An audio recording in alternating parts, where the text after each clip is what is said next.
It's my pleasure to introduce Mayor of Barre, Mayor Thom Lauzon. Thank you very much, Brian. I want to thank Brian for the opportunity to be here this morning to address this very important public safety issue. I think, as most of you know, minimizing the effects of nonviolent offender release on municipalities has been a priority in Barre. That's really the reason why I'm here today.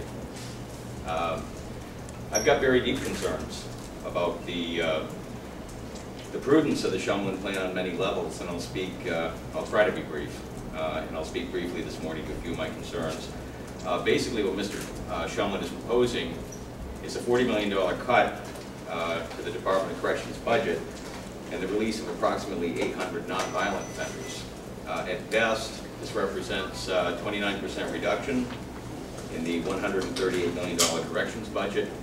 But in reality, I look at it as a $60 million cut, because Senator Sears has already identified that it will require an additional $15 to $20 million in spending in order to treat and supervise 800 additional furloughees and parolees.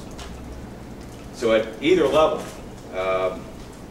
the result would be the closure of at least 2 Vermont prisons, the loss of hundreds of jobs, the return of hundreds of violent offenders currently incarcerated outside of the state of Vermont to Vermont, and millions of dollars in cost shifting to municipalities. Barre is no stranger to the effects of releasing offenders who are characterized as nonviolent into Vermont communities. Currently, Barre is host to 276 furloughees and parolees, or roughly 3% of our population.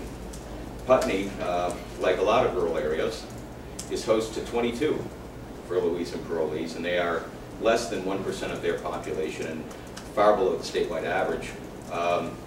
When we recently reviewed our case file load, it revealed that only 33% of those 276 individuals resided in Barre at the time of their arrest.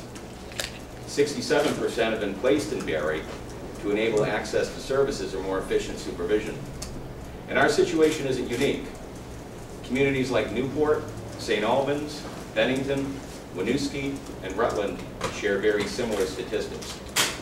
Last year, in testimony to a joint House and Senate Committee on Corrections, Tim Bombardier, a former Vermont State Police captain and currently our police chief, estimated that 50% of the Barre City Police Department calls for service demonstrated an indirect or direct link to an individual on furlough or parole.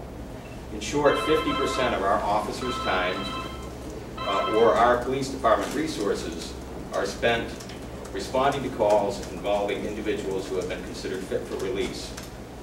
That cost shifting has occurred at the municipal level. It's real, and it can be documented.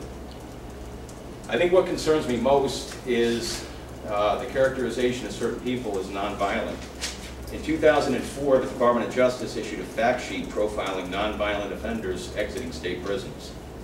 In this study, the largest category was predictably drug traffickers. And the results of that study, and I have copies for those who would like it, are sobering. Within 3 years of their release from prison, roughly 70% of nonviolent releasees were rearrested for a new crime. Roughly 50% were convicted of a crime. Roughly 25% were returned to prison. Most concerning to me is the fact that 20% of the nonviolent releasees turned to violence and were arrested for a violent crime within 3 years of their discharge. And while I certainly accept the fact that this data is now 6 years old, I'm also mindful of the fact that there's been no cited substantial improvement in these statistics. So if you take these statistics and you apply them to the Shumlin plan, this would mean that if Vermont releases approximately 800 nonviolent offenders, 560 will be rearrested, most likely by municipal officers, further underscoring my concern about municipal overburdening. 400 will be convicted of a crime, adding to the overburdening of our court system and shifting even more costs. 200 will end up back in prison at an annual cost of $10 million, further evaporating the cost savings represented under the Shumlin plan. Most importantly, 160 will commit a violent crime and create 160 predictable and avoidable victims of assault, rape, and possibly murder. I believe Mr. Shumlin's plan It ignores the reality of our situation. It ignores the lessons of the past. It ignores the obligation of government to keep our streets safe, and in the end will result in no real cost savings. Of most concern is that based upon historical data, it results in more victims of violent crimes. In my opinion, we need a plan that partners treatment programs that work with municipalities and distributes the responsibilities to rehabilitate offenders fairly throughout all municipalities in the state of Vermont. We need a plan that carefully and honestly assesses those fit for release on an individual basis, rather than the wholesale chaotic release of 800 offenders.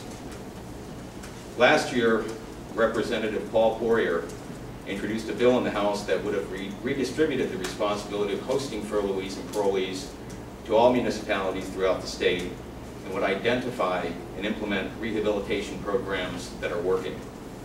Through the efforts of Representative Poirier, Representative Taylor, and Representative McDonald, that bill passed the House.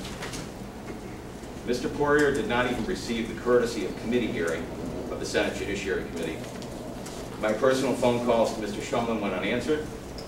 My personal phone calls to Mr. Dubie were not only returned, he came to Barre to meet with me and other mayors to listen to our concerns. He listened to the mayors of St. Albans, Rutland, and Newport. We need a governor who's going to listen carefully to those dealing directly with the effects of this issue, assess carefully, and implement a realistic and responsible plan to reduce our corrections budget. We need a governor who's going to recognize that one of government's core responsibilities is simply to keep their citizens safe. That's why I'm supporting Brian